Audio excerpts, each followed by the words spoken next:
And so that's one way to understand how you can get such strong and dividing and damaging opposition, because people do not believe they're in the same story. And one of the ways back is not convincing the others. That in many cases is already impossible. You can't bring someone to healing that doesn't want to heal. And so the only way to do it is to expand the story so that everyone's included in it somehow. And that's also what I'd love to ask you. Like, what did you see perhaps when it first arrived? And of course, now it's still with us, this happening. And how has maybe your mythic understanding changed over time, since the beginning until now?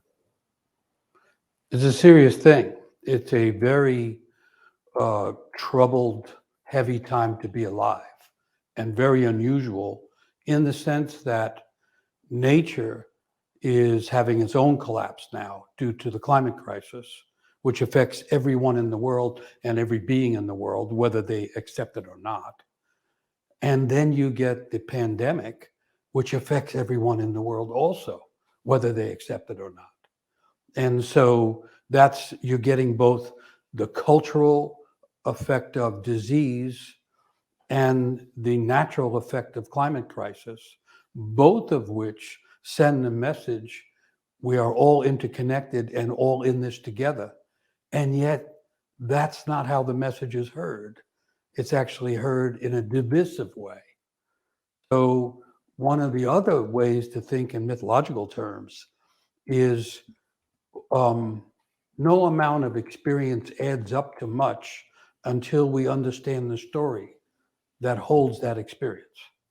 A person can go through a lot of experiences and not really change much as a result of it, or know that much more until they see how that's part of the story of their life.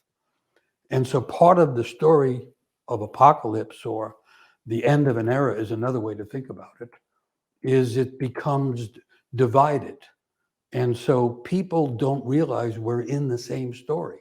They actually have come to believe that people are in different stories and cannot accept the presence, the point of view, the opinion, the imagination of the other person.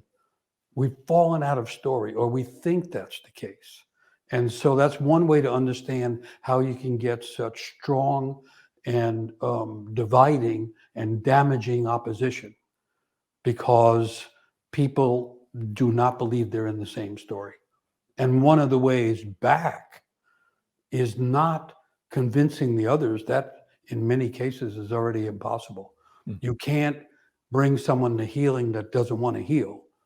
And so the only way to do it is to expand the story so that everyone's included in it somehow, and then begin to see what it means then.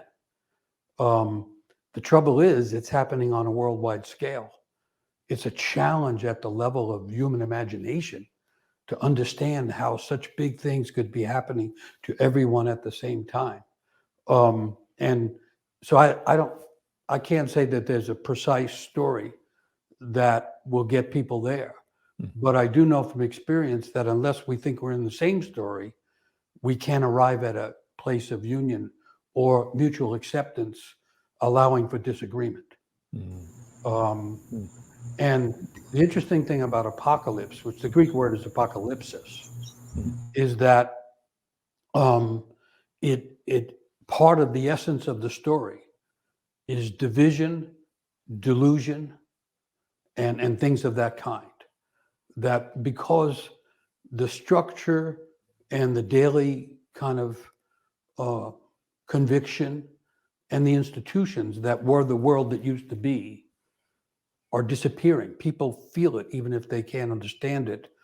And that causes people to panic and grab onto one thing, like an opinion, a belief, a fact, or a disbelief in fact. It goes both ways, and hold on tight. Like we're in a stormy ocean and people are grabbing for survival rafts, not realizing we're in the same ocean. Not realizing that we could pull the rafts closer together and maybe survive together. This is the trouble of living now, and it's heartbreaking.